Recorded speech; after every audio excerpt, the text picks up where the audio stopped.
from that hill.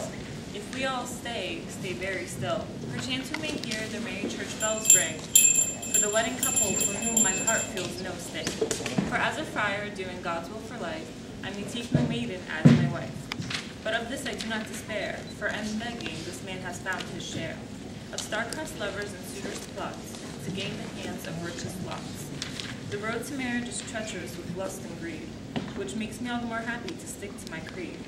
But so with marriage upon the air, do I now take my turn at the fair. Prize and tell my tale of a married woman I'd not like to know. So hear now with all its woe the story of the lady of Dicipio. Dicipio was not always her name. When first she came, she was of merchant's fame.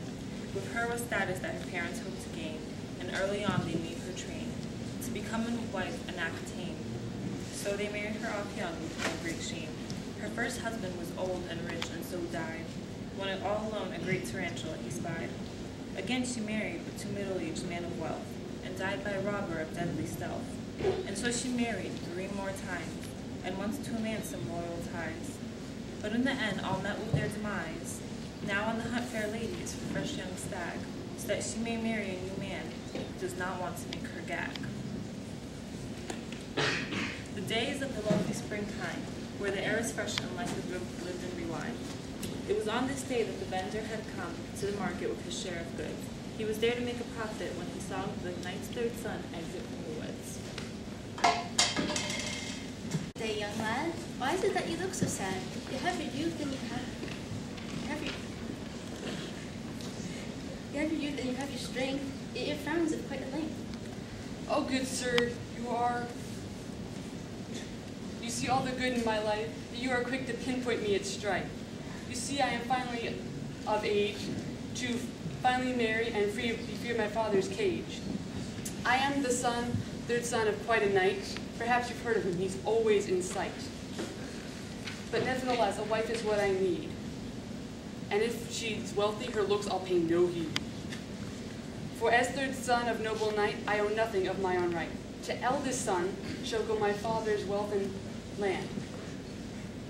The 2nd son shall go the chance to inherit.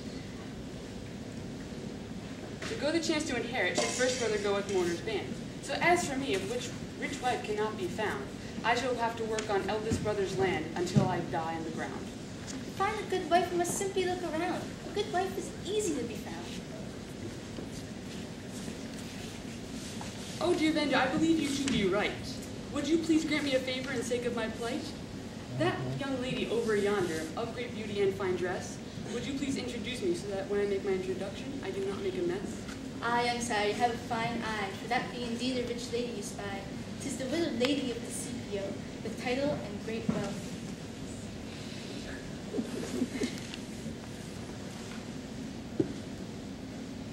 With great wealth of no mean size.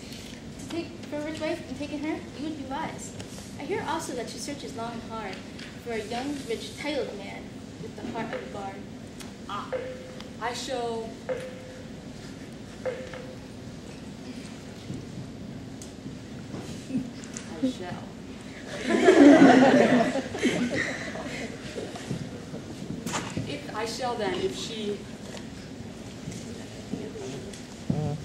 If she is of such wealth, then she will not mind.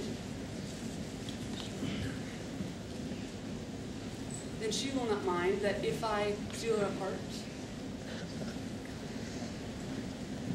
she'll have to share her wealth. Thank you, dear vendor. I am off to try for a life of splendor. Good greetings, my dear lady. I am the son of local knight. Perhaps you've heard of my father's knight? Oh, to meet the son of such knight of fame. I'd say that good fortune was to blame.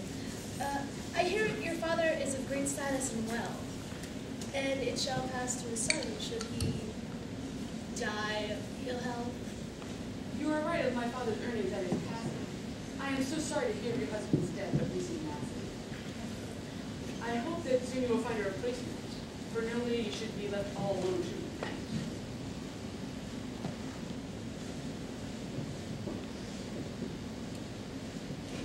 Oh dear, no, sir, you flatter me. And as such, I think you should know that I would accept your hand should you proclaim, for mine belongs to one whose father is of such wealthy fame. What do you say, young sir of mine? Do you wish to be with thine? Of course, my lady, I would gladly run my life until I am taken by God's holy knife. So, now, my dear betrothed, when shall our wedding go road? The sooner married, the quicker I may lose my grief, and be a wife with new turned leaf.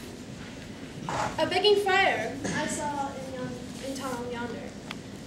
He may marry us tonight if you offer him eating fare. For at the wedding I shall see that there is more than enough to share. I'll go now to yonder friar. Bye.